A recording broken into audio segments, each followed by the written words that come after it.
All right, guys, today we are going to read The Other Side.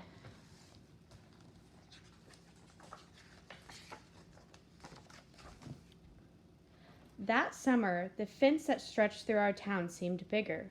We lived in a yellow house on one side of it. White people on the other. And Mama said, "Don't climb over that fence when you play." She said it wasn't safe. That summer, there was a girl who wore a pink sweater. That morning, she climbed on the fence and stared over at our side. Sometimes I stared back. She never sat on that fence with anybody. That girl didn't.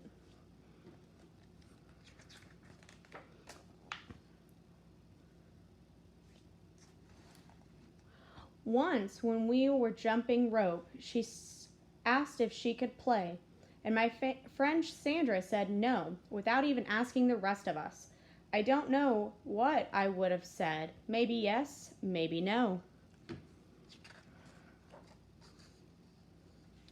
That summer, everyone and everything on the other side of that fence seemed far away. When I asked my mama why, she said, "Because that's the way things have always been." Sometimes when me and Mama went into town, I saw that girl with her mama, and she looked sad sometimes. That girl did. "Don't stare," my mama said. "It's not polite."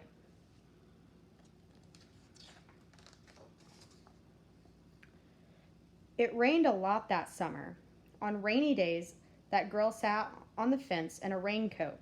She let herself get all wet and acted like she didn't even care. Sometimes I saw her dancing around in puddles, splashing and laughing. Mama wouldn't let me go out in the rain. "That's why I bought you rainy day toys," my mama said. "You stay inside here where it's warm and safe and dry." But every time it rained, I looked for that girl, and I always found her somewhere near the fence.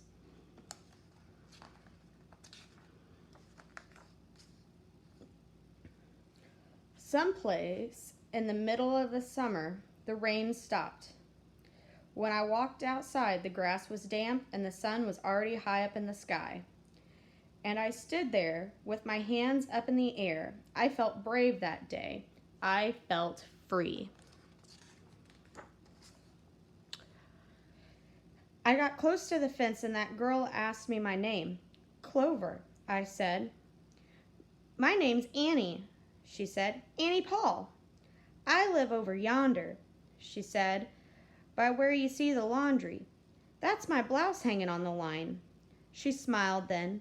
She had a pretty smile. And then I smiled, and we stood there looking at each other, smiling. "It's nice up on this fence," Annie said. "You can see all over." I ran my hand along the fence. I reached up and touched the top of it. "A fence like this was made for sitting on," Annie said. She looked at me sideways. "My mama says I shouldn't go on the other side," I said. "My mama says the same thing, but she never said nothin' about sittin' on it." "Neither did mine," I said. That summer, me and Annie sat together on that fence, and when Sandra and them looked at me funny, I just made believe I didn't care. Some mornings, my friends watch us. I waited for her to tell me to get down from that fence before I break my neck or something, but she never did. "I see you made a new friend," she said one morning, and I nodded and Mama smiled. That summer, me and Annie sat on that fence and watched the whole wide world around us. One day, Sandra and them were jumping rope near the fence, and we asked if we could play. "I don't care," Sandra said. And when we jumped, Sandra and me were partners, the way we used to be. When we were too tired to jump anymore, we sat up on the fence, all of us in a long line. Someday, somebody's going to come along and knock this old fence down, Annie said. And I nodded. Yeah, I said, someday.